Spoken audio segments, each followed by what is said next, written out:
ओम नमः शिवाय। प्यारे भक्तों, नमस्कार। आज मैं इस वीडियो में सोमवार का व्रत करने की विधि और कथा के बारे में बताऊंगी।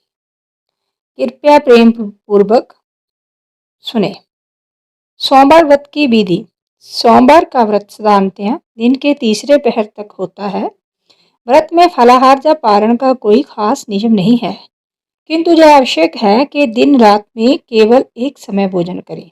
सोमवार के व्रत में शिवजी पार्वती का पूजन करना चाहिए। सोमवार के व्रत 3 प्रकार के हैं: साधारण प्रति सोमवार, सौम्य प्रदोष, 16 सोमवार। विधि तीनों की एक जैसी है। शिव पूजन के पश्चात कथा सुननी चाहिए। सोमवार व्रत कथा, प्रदोष व्रत कथा तथा 16 सोमवार व्रत कथा तीनों की अलग अलग है। सोमवार व्रत कथा प्रारंभ। एक नगर में एक बहुत धनवान साहूकार रहता था, जिसके घर में धन की कमी नहीं थी, परंतु उसको एक बहुत बड़ा दुख था कि उसके कोई पुत्र नहीं था। वह इसी चिंता में दिन रात लगा रहता था। वह पुत्र की कामना के लिए प्रत्येक सोमवार को शिवजी का व्रत और पूजन किया करता था तथा सायंकाल को शिव मंदिर में जाकर शिवजी के सामने दीपक जलाया करता था। उसके इस भक्ति भाव को देखकर एक समय माता पार्वती जी ने शिवजी महाराज से कहा कि महाराज, ये साहूकार आपका अनन्य भक्त है और सदैव आपका व्रत और पूजन बड़ी श्रद्धा से करता है। आपको इसकी मनोकामना पूर्ण करनी चाहिए।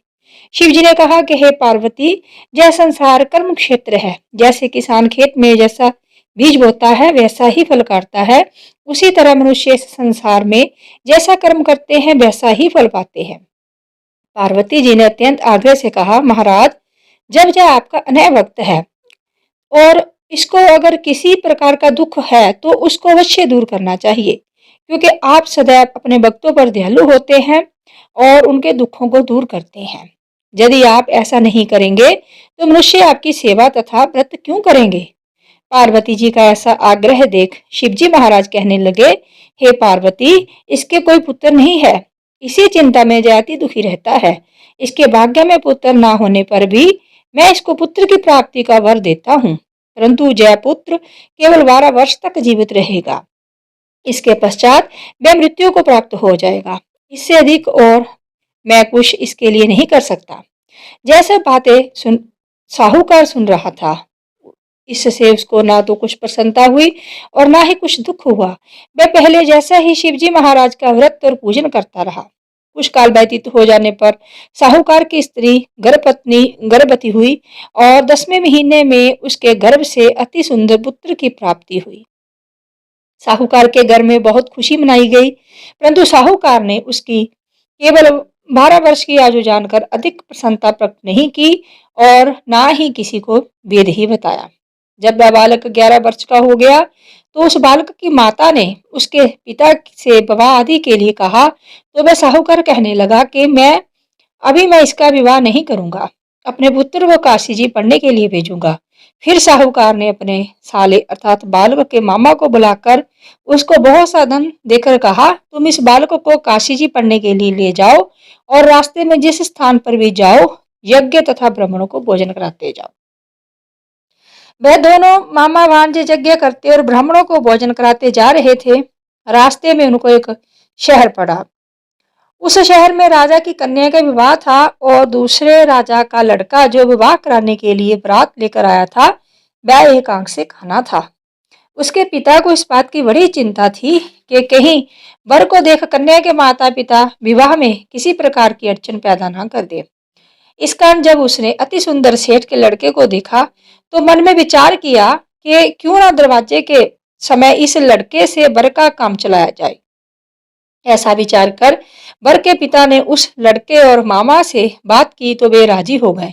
फिर उस लड़के को वो वर के कपड़े पहनाकर घोड़ी पर चढ़ाकर दरवाजे पर ले गए और सब कार्य प्रसन्नता से पूर्ण हो गए। फिर वर के पिता ने सोचा कि यदि विवाह कार्य भी इसी लड़के से करा लिया जाए तो वो क्या बुराई है।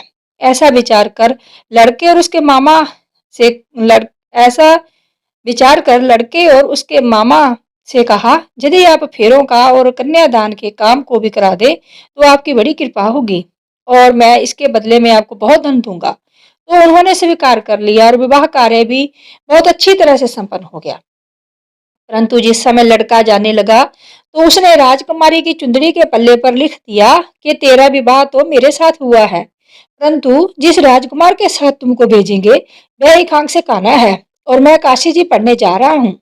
लड़के के जाने के पश्चात उस राजकुमारी ने जब अपनी चुंदड़ी पर ऐसा लिखा हुआ पाया तो उसने राजकुमार के साथ जाने से इनकार कर दिया और कहा कि जय मेरा पति नहीं है, मेरा विवाह इसके साथ नहीं हुआ है, वह तो काशी जी पढ़ने गया है। राजकुमारी के माता पिता ने अपनी कन्या को विदा नहीं किया और बारात वापस चली गई। उधर सेठ का लड़का और उसका मामा काशी जी पहुंच गए। वहां जाकर उन्होंने यज्ञ करना लड़के ने पढ़ना शुरू कर दिया। जब लड़के की आयु 12 साल की हो गई उस समय उन्होंने यज्ञ रचा रखा था कि लड़के ने अपने मामा से कहा, मामा जी आज मेरी तबीयत कुछ ठीक नहीं है। मामा ने कहा, अंदर जाकर सो जाओ। लड़का अंदर जाकर सो गया और थोड़ी देर में उसके प्राण निकल गए। जब उसके मामा ने आकर देखा कि वह मुर्दा पड़ा है तो उसको बड़ा दुख हुआ और उसने सोचा कि अगर मैं अभी रोना पीटना मचा दूंगा तो यज्ञ का कार्य अधूरा रह जाएगा। अतः उसने जल्दी से यज्ञ का कार्य समाप्त कर ब्राह्मणों के जाने के बाद रोना पीटना आरंभ कर दिया। संजोगवश उसी समय शिव पार्वती जी उधर से जा रहे थे। जब उन्होंने जोर जोर से रोने की आवाज सुनी तो पार्वती जी कहने लगी, महाराज कोई दुखिया रो रहा है, इसके कष्ट को दूर कीजिए।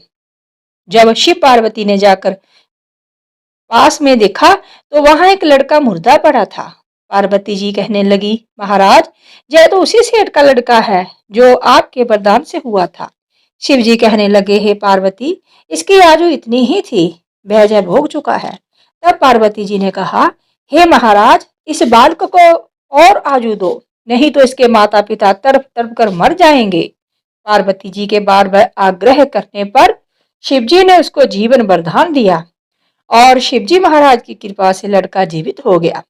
शिवजी और पार्वती कैलाश पर्वत को चले गए। तब वह लड़का और मामा उसी प्रकार यज्ञ करते तथा ब्राह्मणों को भोजन कराते अपने घर की ओर चल पड़े। रास्ते में उसी शहर में आए, यहाँ उसका विवाह हुआ था।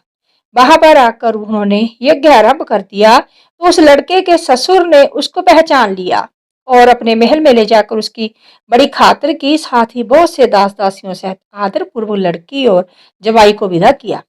जब वह अपने शहर के निकट आए तो मामा ने कहा कि मैं पहले तुम्हारे घर जाकर खबर कर आता हूँ।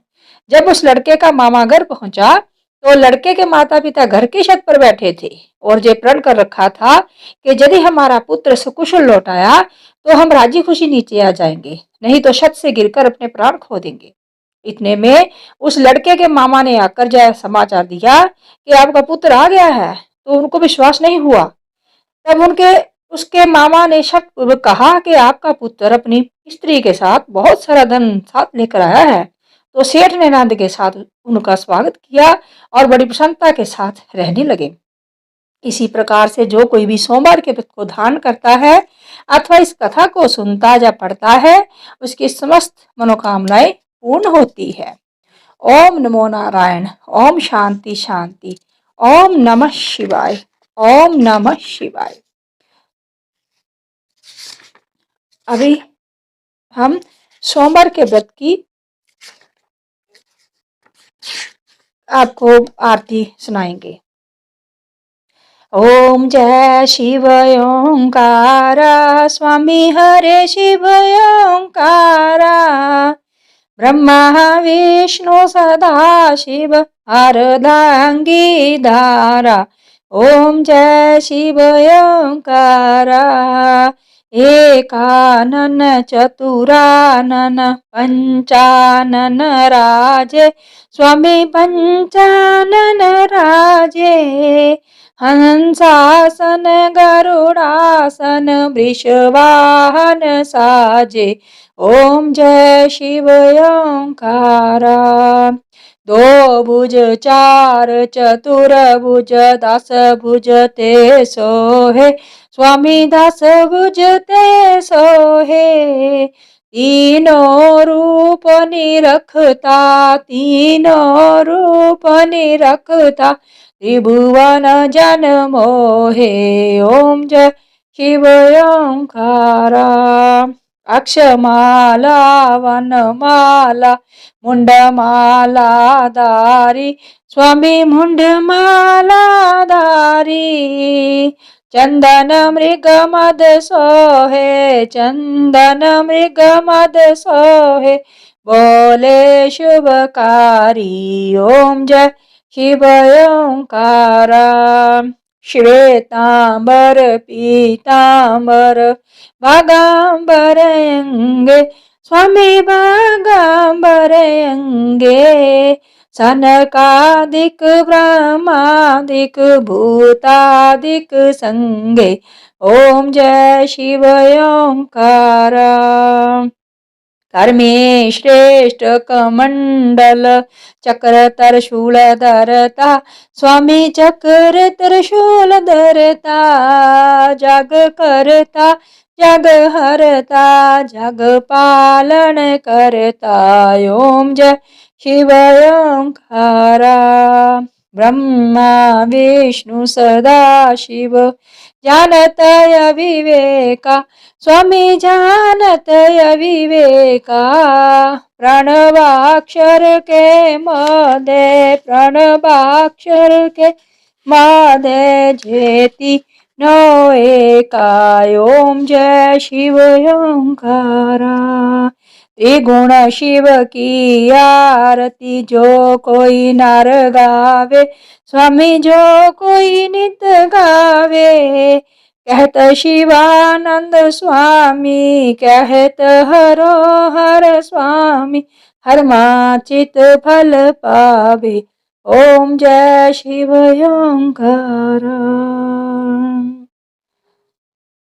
बोलो शिव शंकर भगवान की जय। यदि आपको मेरा वीडियो पसंद आता है तो कृपया सब्सक्राइब और लाइक कीजिए। धन्यवाद।